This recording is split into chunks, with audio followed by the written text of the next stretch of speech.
at mag-a-assist na ulit ako ng guest ngayon at andito ako sa port.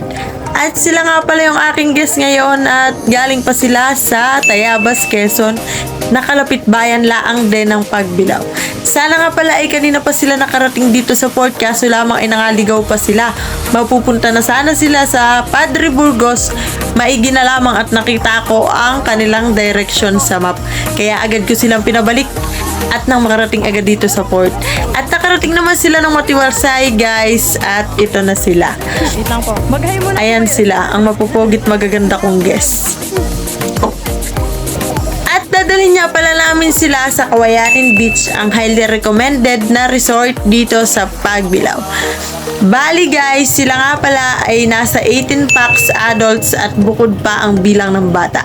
At ito nga pala yung lugar dito sa amin. Napakaganda ng tanawin.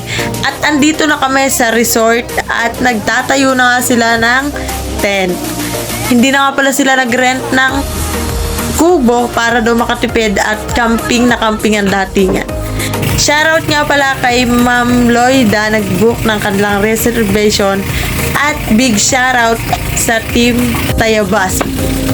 At pauwi na nga kami guys at ito yung aming lugar dito. Napakalinaw at linis ng tubig at napakaganda ng tanawin. Wow.